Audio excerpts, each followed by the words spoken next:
اللہ اکبر کہہ کے آپ نے ہاتھوں کو باندھا. اب ذرا یہ ہاتھوں کو باندھنے کی پوزیشن آپ ذرا دیکھ لیں.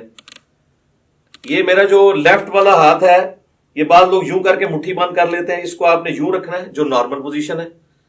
اس کے بعد آپ نے یہ دایاں ہاتھ بائیں ہاتھ کے اوپر یوں رکھا کہ جو نارمل پوزیشن ہے. بعض لوگ یوں کر کے پکڑ لیتے ہیں, ٹھیک ہے, اگر آسانی ہے یوں کر کے پکڑ لیں, یہ نارمل پوزیشن ہے. اور اگر آپ اس کو یوں رکھیں گے تو آپ کو رکھنے میں بھی آسانی ہوگی. یہ سنت طریقہ ہے جو صحیح بخاری کی حدیث کی روشنی میں ہمیں پتہ چلتا ہے, کیونکہ صحیح بخاری میں حدیث ہے کہ سہل ابن سعد الساعدی کہتے ہیں کہ نبی صلی اللہ علیہ وآلہ وسلم کے زمانے میں ہمیں حکم دیا جاتا تھا کہ ہم اپنا دایاں ہاتھ بائیں زیرہ کے اوپر رکھیں. اب زیرہ جو ہے یہ کونی سے لے کے انگلیوں تک ہے. اور ابو داؤد اور نسائی کے اندر حدیث ہے کہ نبی علیہ السلام نے اپنا دایاں ہاتھ بائیں رسق راسین غین کف اور ساعد پر رکھا. ساعد کہتے ہیں کف سے لے کر کونی تک. یہ کف کا لفظ تو اردو زبان میں بھی استعمال ہوتا ہے, یہ عربی کا ہے. اور یہاں انگلی سے لے کے کف تک رسخ کہلاتا ہے, اور اس پورے کو ہم کہتے ہیں زیرہ. اور آپ دیکھیں پرانے زمانے میں جب جنگیں لڑی جاتی تھی تو زیرہ پہنی جاتی تھی, پورے جسم پہ بھی پہنی جاتی تھی. اور اس طرح صحیح مسلم میں اتنا ہی ملتا ہے کہ نبی علیہ السلام نے اپنا دایاں ہاتھ بائیں ہاتھ پر باندھا. ڈیٹیل بخاری میں اور ابو داؤد میں اور سنن نسائی میں ملتی ہے. مسند احمد میں روایت ہے کہ سینے پہ باندھا. اب سینے سے مراد یہ نہیں کہ آپ نے یوں کر کے باندھ لیا. سینے کی ڈیفینیشن ہے یہ نہر سے لے کر ناف تک, یہ سارے کا سارا سینہ ہے. یہ سینہ ہے. اس میں جہاں پہ بھی لائی کرے گا تو آٹومیٹکلی آپ دیکھیں جب آپ یوں کریں گے اور یوں رکھیں گے تو وہ ایک خاص پوزیشن پہ آئے گا جو نہ بہت اونچا نہ بہت نیچا, ناف سے برل یہ اوپر ہی ہے اور نہر سے کافی نیچے ہے. یہ نارمل پوزیشن ہے. اسی پوزیشن میں جب آپ جماعت کے ساتھ نماز پڑھیں گے تو پاؤں سے پاؤں بھی ملا سکیں گے اور کندھے سے کندھا بھی. جیسے ہی آپ یہ اوپر چلے گئے تو پھر یہ دیکھیں کونیاں ملیں گی, کندھا نہیں ملے گا. اسی طریقے سے میرے بھائیوں جب آپ ناف سے نیچے ہاتھ باندھتے ہیں نا تو یہ خلاف سنت ہے. اس حوالے سے جو سنن ابی داؤد کی ایک حدیث پیش کی جاتی ہے تو امام داؤد رحمہ اللہ تعالیٰ نے خود ساتھ لکھا ہے کہ اس حدیث میں ایک راوی ہیں عبد الرحمن بن اسحاق الکوفی, جس کے بارے میں میں نے خود احمد بن حنبل سے سنا ہے کہ وہ اس کو ضعیف کہا کرتے تھے. اور یہاں پر لوگوں نے یعنی وہ روایت تو پیش کی لیکن ساتھ جو امام کا حکم تھا اس کو سکپ کر دیا. تو ایسے بھی نہیں کریں گے, ایسے بھی نہیں کریں گے, بلکہ اس طریقے سے ہاتھ باندھیں گے جو سنت طریقہ ہے. یا پھر دوسرا طریقہ یہ ہے کہ وضع الیدین کی بجائے ارسال الیدین کیا جائے. اس کے لیے ہم پھر یوں کریں گے کہ آپ نے یوں رفع الیدین کیا, اللہ اکبر کہہ کے ایسے. بعض لوگ بالکل ایسے ساتھ ملا لیتے ہیں, بعض مٹھیاں بند کر لیتے ہیں, بعض ایسے کر کے کھڑے ہو جاتے ہیں, بالکل غلط ہے. بالکل نارمل پوزیشن پہ جہاں پہ آئیں گے یہ ارسال الیدین ہوگا. یہ بھی سنت ہے, اگرچہ اس حوالے سے جو سنن طبرانی کی روایت ہے اس میں خصیب الجحد الراوی جو ہے وہ ضعیف ہے, لیکن چونکہ موقوفہ روایتیں عبداللہ ابن زبیر سے ملتی ہیں المصنف ابن ابی شیبہ میں, بلکہ مصنف ابن ابی شیبہ میں پورا چیپٹر ہے ان صحابہ اور تابعین کا بیان جو ہاتھ باندھ کے نماز پڑھا کرتے تھے اور ان صحابہ اور تابعین کا بیان جو ہاتھ کھول کر نماز پڑھا کرتے تھے. یہ دونوں طریقے سنت ہے. اور میں نے تو سنن ابی داؤد کی جو 730 نمبر حدیث ہے اس سے بھی یہ چیز ثابت کی ہے کہ انڈائریکٹلی ابو حمید سعدی کی جو 10 صحابہ والی حدیث ہے وہ بھی اس کو سپورٹیو ہے کہ ارسال الیدین کرنا بھی سنت ہے. اس پہ میرا کلپ الحمدللہ لاکھوں لوگوں نے دیکھا ہے, فیس بک کے اوپر بھی, یوٹیوب کے اوپر بھی. آج میں اس ڈیٹیل میں نہیں جاؤں گا. بہرحال ارسال الیدین بھی سنت ہے. الحمدللہ ہم دونوں طریقے سے نماز پڑھتے ہیں. کم از کم میں ایک نماز ضرور ارسال الیدین سے پڑھتا ہوں, لیکن میں وضع الیدین کو اس لیے پریفر کرتا ہوں کہ میں یہ خواہش کرتا ہوں کہ میں اللہ تعالیٰ کے سامنے اس حال میں بھی کھڑا ہوں. اب جو لوگ صرف ارسال الیدین کرتے ہیں وہ اس سنت سے محروم ہو جاتے ہیں. اسی طریقے سے جو لوگ رکوع کے بعد ہاتھ باندھنے کے قائل ہیں وہ بھی اس سنت سے محروم ہو جاتے ہیں. تو ہم اس سنت پہ بھی عمل کرتے ہیں اور اس پہ بھی. رکوع سے پہلے یوں اور رکوع کے بعد ارسال الیدین, اس پہ تو اجماع ہے اہل سنت کے تمام مکاتب فکر, حنفی, شافعی, مالکی, حنبلی اور اہل حدیث بھی. یہ تو چند علماء عرب ہیں جنہوں نے یہ کام ڈالنا شروع کیا رکوع کے بعد ہاتھ باندھنے والا. اس پہ تو اجماع امت ہے اور میں نے دلائل کے ساتھ ثابت کیا. صحیح بخاری میں اس کے اشارے موجود ہیں سنن ابی داؤد کے اندر ابو حمید سعدی والی حدیث میں اس کے اشارے موجود ہیں کہ ارسال الیدین کیا جائے گا رکوع کے بعد. تو لہٰذا دونوں طریقے سنت ہیں. ارسال الیدین سے ہم نماز پڑھتے ہیں، فرض نماز پڑھتے ہیں، سنیوں کی مسجد کی پہلی صف میں پڑھتے ہیں، چاہے کسی کو برا لگے. الحمدللہ، مطلب اس میں تو کوئی آر نہیں ہمیں اس بات کو کرنے میں. تو ارسال الیدین بھی سنت ہے اور وضع الیدین بھی سنت ہے. تو آپ اچھا بعض لوگ جو ہے نماز شروع کرتے ہی اللہ اکبر کہہ کے یوں ہاتھ چھوڑ دیتے ہیں اور پھر یوں ہاتھ باندھتے ہیں، یہ بھی خلاف سنت ہے. آپ نے ہاتھ چھوڑنے ہیں تو چھوڑ کے نماز پڑھے، یہ بھی سنت ہے. اور آپ نے ہاتھ باندھنے ہیں تو باندھ کے نماز پڑھے تو وہ بھی سنت ہے، لیکن یہ یوں کر کے یوں نہ کریں. اس کے بعد پھر آپ اللہ اکبر کہتے ہوئے اگلے رکن میں جائیں گے اور رفع الیدین کرتے ہوئے اسی طریقے سے، اور وہ ہے رکوع. یوں دیکھیں، اللہ اکبر. اب رکوع کے اندر آپ نے ساری انگلیاں جو ہے ہاتھوں کی پھیلا کے رکھنی ہیں اور مضبوطی کے ساتھ گھٹنوں کو پکڑنا ہے اور ان بازوؤں کو بالکل سیدھا کر دینا ہے. جب آپ سیدھا کریں گے تو آپ کی کمر آٹومیٹکلی خود بخود سیدھی ہو جائے گی، جو سنت طریقہ ہے. اور آرام سے یہاں پہ آپ تسبیحات کریں گے اور اس کے بعد سکون سے پھر آپ تسبیحات پڑھنے کے بعد جو میں بعد میں بتاؤں گا، سمع اللہ لمن حمدہ، ربنا ولک الحمد حمدا کثیرا طیبا مبارکا فیہ. مختلف قسم کے الفاظ ہیں، ربنا ولک الحمد بھی کہہ سکتے ہیں. اور اس حالت میں آپ نے ہاتھ باندھنے نہیں بلکہ ارسال الیدین کرنا ہے اور کم از کم اتنی دیر کھڑے ہونا ہے کہ جتنی دیر آپ ربنا لک الحمد کہیں. بعض لوگوں کی عادت ہے کہ وہ سمع اللہ لمن حمدہ کہہ کے تو ساتھ ہی ایسے چلے جاتے ہیں سجدے میں. یہ بالکل خلاف سنت ہے، نماز نہیں ہوگی. بلکہ بخاری مسلم میں بڑی ڈیٹیل حدیث ہے جو ایک صحابی نے نماز پڑھی، نبی علیہ السلام کے پاس حاضر ہوا، سلام عرض کیا، آپ علیہ السلام نے وعلیکم السلام ورحمۃ اللہ کہا اور کہا کہ دوبارہ نماز پڑھو. تو نے نماز پڑھی نہیں، 3 دفعہ اسی طریقے سے ہوا. پھر اس نے عرض کیا اللہ کے نبی مجھے نماز سکھائیں. تو آپ صلی اللہ علیہ وآلہ وسلم نے فرمایا کہ سکون کے ساتھ قیام کرو اور پھر قرآن جتنا مقدر ہے وہ پڑھو، اس کے بعد سکون سے رکوع کرو، رکوع کے بعد بالکل سیدھے کھڑے ہو جاؤ یہاں تک کہ ہر ہڈی اپنی جگہ پہ آ جائے. پھر سجدے کے لیے جاؤ اور پھر 2 سجدوں کے درمیان اس طرح بیٹھو کہ ہر ہڈی اپنی جگہ پہ آ جائے. پھر دوسرا سجدہ کر کے بھی بیٹھو اور پھر دوسری رکعت کے لیے کھڑے ہو، یعنی جلسہ استراحت بھی کرو. یہ صحیح بخاری میں 6251 نمبر حدیث ہے، جس کے تحت میں سمجھتا ہوں کہ علماء عرب نے جو جلسہ استراحت کو چھوڑ دیا یہ خلاف سنت ہے ان کی نماز. ربنا لک الحمد بھی کہہ سکتے ہیں، اللہم ربنا ولک الحمد بھی کہہ سکتے ہیں، جو بھی وہ انشاءاللہ میں پریکٹیکل جب کروں گا تو آپ کو پتہ چل جائے گا. اس کے بعد آپ نے سجدہ میں جانا ہے اور اس کے لیے سنت یہ ہے کہ آپ نے پہلے ہاتھ لگانے ہیں، اس کے بعد گھٹنے لگانے ہیں. اور نبی علیہ السلام کی حدیث ابو داؤد میں موجود ہے، آپ صلی اللہ علیہ وآلہ وسلم نے فرمایا کہ اونٹ کی طرح مت بیٹھو. اور بعض لوگ کہتے ہیں جی اونٹ تو بیٹھتا ہی اس طرح کہ پہلے ہاتھ لگاتا ہے پھر گھٹنے. تو میں اس پہ اکثر کہتا ہوں کہ نبی علیہ السلام نے اونٹ بٹھایا ہوا ہے، اس میں آگے الفاظ موجود ہیں پہلے ہاتھ لگاؤ بعد میں گھٹنے. پھر صحیح بخاری میں جو حدیث ہے 803 نمبر، اس سے پہلے امام بخاری نے باقاعدہ عبداللہ ابن عمر کا عمل لکھا ہے جس کی پوری سند مصنف ابن ابی شیبہ میں موجود ہے کہ عبداللہ بن عمر جب سجدے میں جانے لگتے تھے پہلے ہاتھ لگاتے تھے بعد میں گھٹنے. لہٰذا علماء عرب جو نماز پڑھتے پہلے گھٹنے لگاتے ہیں یہ سنت سے دور ہے ایز کمپیئر ٹو اس عمل کے جو ہم کرنے لگے ہیں. ربنا لک الحمد حمدا کثیرا طیبا مبارکا فی. اس کے بعد آپ سجدے کی طرف جھکیں گے تو آپ نے یہ دیکھیں یہ خود بخود اپنی جگہ بنائے گا ہر چیز.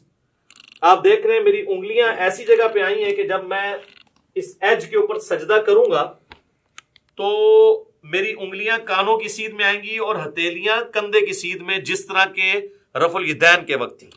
اور انگلیاں آلموسٹ نارمل پوزیشن میں ہوں گی. ایک ضعیف روایت ملتی ہے جس میں آپ صلی اللہ علیہ وآلہ وسلم کے بارے میں آتا ہے کہ انگلیاں ملا کے سجدہ کرتے تھے.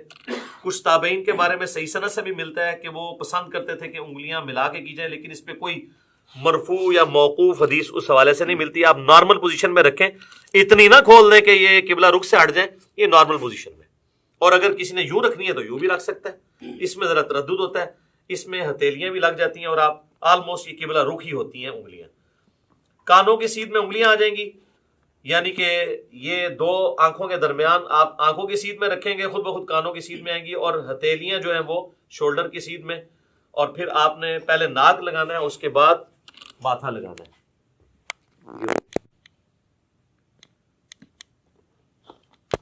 اسی حالت میں سجدے کی تسبیحات آپ نے پڑھنی ہے. سبحان ربی العلی یا باقی تسبیحات انشاءاللہ پڑھ کے بتا دوں گا.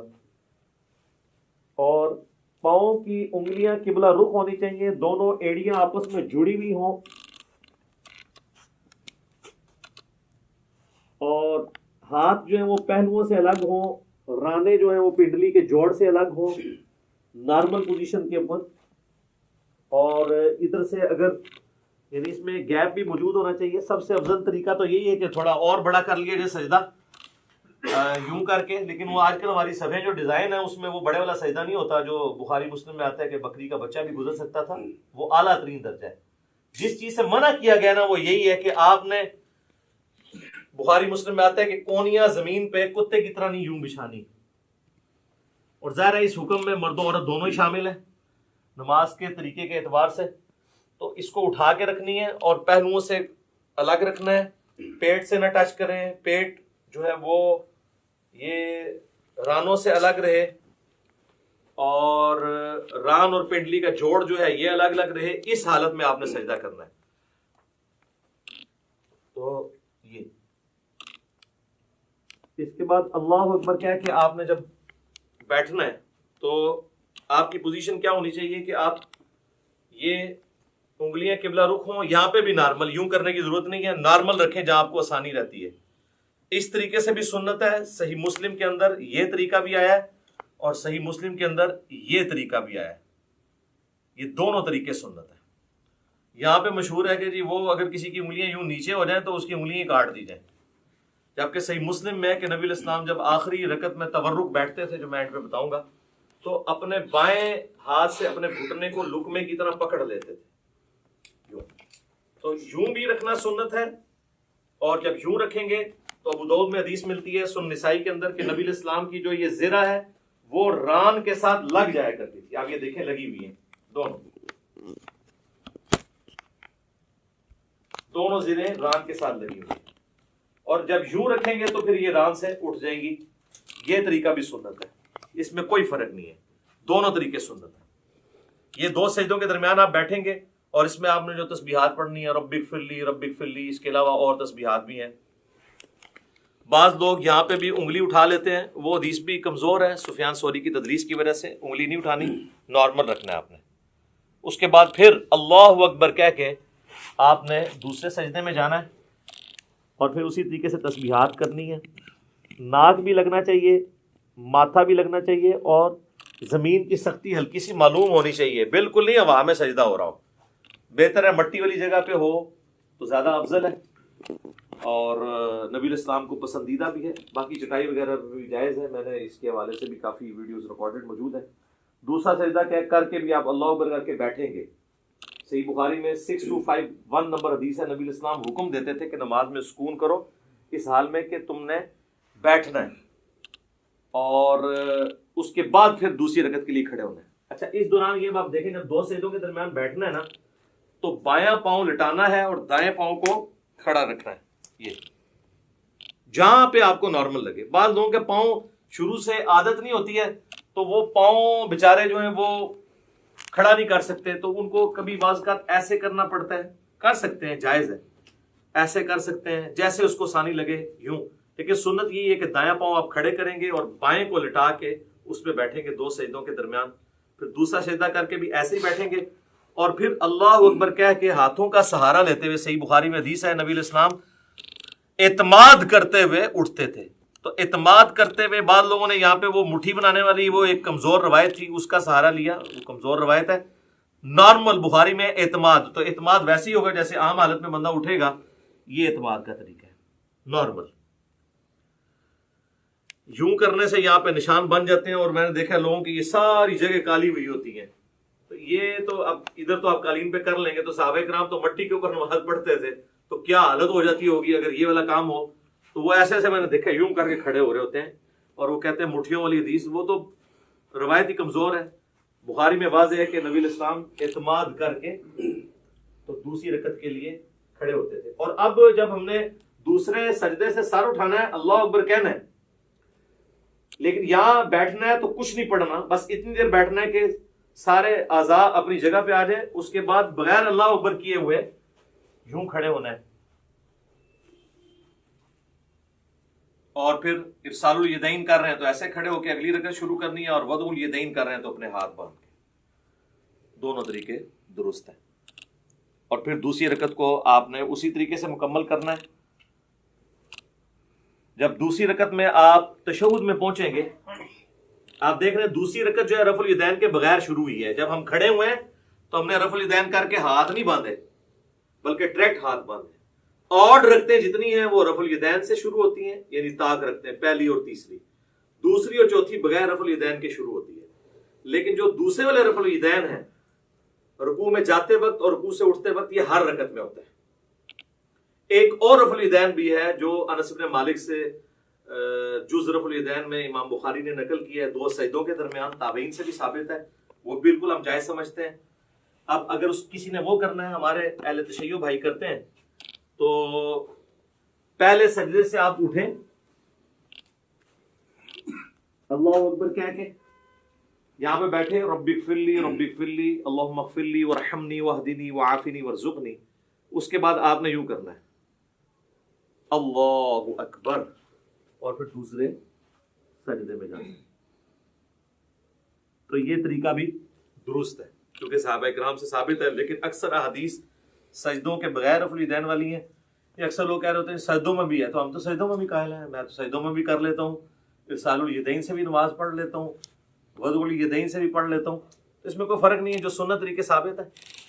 تو دوسری رکعت میں جب آپ بیٹھیں، اگر تو 4 رکعت والی نماز ہے تو پھر آپ یوں ہی بیٹھیں گے جس طرح آپ جلسے کے اندر بیٹھتے ہیں. 2 سجدوں کے درمیان جو بیٹھنا ہے وہ جلسہ کہلاتا ہے، جس طرح رکوع کے بعد کھڑے ہونا قوما کہلاتا ہے. تو یوں کر کے بیٹھیں گے، اسی طریقے سے یہ پاؤں کھڑے ہوئے ہوں گے، اور یہاں پہ آپ تشہد پڑھیں گے. اور تشہد بیٹھتے ہی آپ نے اپنی انگلی بلند کر لینی ہے. صحیح مسلم میں 4 حدیث ہیں رفع سبابہ کے اوپر، یعنی انگلی کو بلند کرنا. اس میں سنت طریقہ یہ ہے کہ آپ نے یہ درمیان والی انگلی اور انگوٹھے کا یوں ہلکا بنانا ہے ایسے کر کے. اور ابو داؤد میں الفاظ ہے کہ نبی علیہ السلام جب انگلی اٹھاتے تھے ہلکی سی جھکی رکھتے تھے، یہ ایسے کر کے نہیں اٹھانی، اور مسلسل تشہد میں بیٹھتے ہی اس کو اٹھا لینا ہے. اور اگر آخری تشہد میں ہے تو دعاؤں میں پہنچ کے اس کو ہلکی ہلکی یوں حرکت بھی دینی ہے. یہ بھی ثابت ہے. اور صحیح مسلم میں عبداللہ ابن زبیر جو نقل کر رہے ہیں وہ صرف اشارے کو نقل کر رہے ہیں، حرکت کو نہیں کر رہے. تو بغیر حرکت کے بھی اشارہ تھرو یوں کرنا یہ ثابت ہے. یہ طریقہ بھی ثابت ہے انگلی اٹھانے کا. اور ایک یہ طریقہ بھی ہے انگوٹھے کو اس جڑ میں رکھ کے یوں کر کے، اس کو کہتے ہیں وہ 53 کا عدد بنانا. یہ بھی طریقہ ٹھیک ہے. یہ دونوں طریقے ٹھیک ہیں. یہ عمومی طریقہ احادیث کے اندر رپورٹ ہوا ہے، چاہے یہاں پہ رکھیں چاہے یہاں پہ رکھیں، دونوں طریقے درست ہوں گے تشہد میں. اور یہ میں درمیان والے تشہد کی بات کر رہا ہوں جو 2 رکعتوں کے بعد ہے. جب آپ 4 رکعت پڑھ رہے ہو تو محمد عبدہ و رسولہ تک پڑھ کے ساتھ دروشی بھی پڑھ لیں تو افضل ہے. وہ مسند احمد میں حدیث موجود ہے کہ آپ تشہد کے بعد بھی کھڑے ہو سکتے ہیں. سنن نسائی میں، صحیح مسلم میں موجود ہے کہ نبی علیہ السلام جب 9 رکعت وتر پڑھا کرتے تھے تو 8ویں رکعت میں بیٹھتے، تشہد پڑھتے، دروشی پڑھتے، اس کے بعد دعائیں پڑھتے، اور پھر آپ صلی اللہ علیہ وآلہ وسلم کھڑے ہوتے تھے 9ویں رکعت کے لیے. تو درمیان والے تشہد میں پڑھ سکتے ہیں. بہرحال اس میں جب آپ کھڑے ہوں گے دروشی پڑھنے کے بعد اللہم صلی علی محمد وعلی آل محمد اتنا بھی پڑھ لیں تو کافی ہے. یہ بھی سنن نسائی میں 1293 نمبر 1293 نمبر حدیث ہے. نبی علیہ السلام نے یہ مختصر دروشی بھی تعلیم فرمایا. تو اللہ اکبر کہہ کے جب کھڑے ہوں گے تو زمین پر اعتماد کریں گے یوں، اور اٹھتے وقت پہلے گھٹنے اٹھائیں گے، اس کے بعد آپ ہاتھوں کو اٹھائیں گے. جاتے وقت ہاتھ پہلے لگاتے ہیں، گھٹنے بعد میں، اور اٹھتے وقت اس کو اس طریقے سے آپ ریورس کرتے ہیں. یعنی دوسرے الفاظ میں جو کچھ آپ نے بچپن سے سیکھا ہے تقریباً اس کے الٹ ہی کرتے ہیں آپ. پہلے گھوڑے لاتے تھے پھر ہاتھ لاتے تھے. تو اس طرح ذرا آسانی سے سمجھ آ جائے گا. اسی کو ہم نے عرض کیا ہے کہ مرنے سے پہلے ہے مسلمان کر لے اس پہ غور. کتابوں کا خدا اور ہے، بابوں کا خدا. اچھا لوگ بڑا پراپوگنڈا کر رہے ہیں، اس نے 2 خدا کر دی ہیں. 2 خدا نہیں ہم نے کیے ہیں. ہم نے یہ بتایا کہ اس خدا کا تعارف جو آپ نے کروایا ہے وہ نہیں ہے جو نبی علیہ السلام نے کروایا. وہ تو میں نے کلیریفائی بار بار کیا، ان کو بھی خیر سمجھ ہے. تو یہ کتابوں کی نماز آپ کو سکھا رہے ہیں جو نبی علیہ السلام نے امت تک، صحابہ، اہل بیت، تابعین، تبع تابعین کے ذریعے ہم تک پہنچائی ہیں الحمدللہ. اچھا اب چونکہ تیسری رکعت ہے تو تیسری رکعت میں جب ہم زمین پہ اعتماد کر کے کھڑے ہوں گے تو آپ اللہ اکبر یہاں سے کھڑے ہوتے ہی آپ نے اللہ اکبر کہنا ہے، یعنی اللہ اکبر.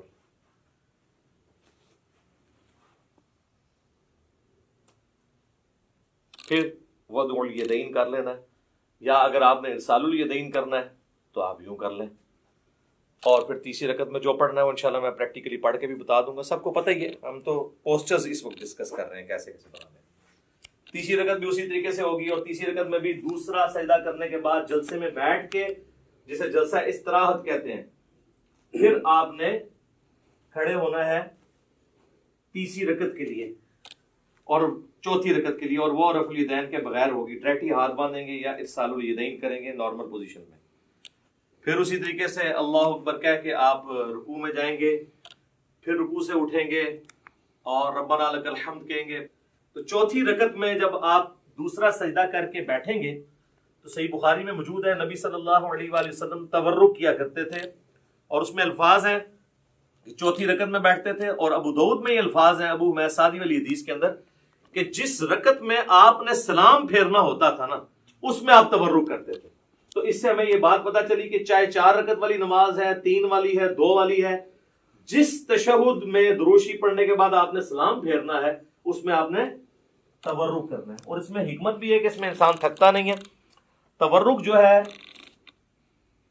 یہ دایاں پاؤں آپ نے بائیں پاؤں کے نیچے سے گزار کے دائیں پاؤں کو آپ نے کھڑا کرنا ہے، اور آپ نے دائیں پاؤں کے نیچے سے بائیں پاؤں کو گزارنا ہے اس حالت میں. یہ تورک ہے. اور آپ یوں بھی کر سکتے ہیں. یہ ابو داؤد میں یہ بھی حدیث ہے کہ نبی علیہ السلام نے اپنے دونوں پاؤں ایک طرف نکال دیے. یہ ایک طرف نکالے ہوئے میں نے دونوں پاؤں. یہ بھی ٹھیک ہے، یہ بھی ٹھیک ہے. اس میں حکمت یہ ہے کہ جب آپ یوں بیٹھتے ہیں نا تو آخری تشہد تو چونکہ نبی علیہ السلام کا بہت زیادہ دعاؤں پہ ہوتا تھا، لمبا ہوتا تھا، اس میں آپ تھکتے نہیں ہیں.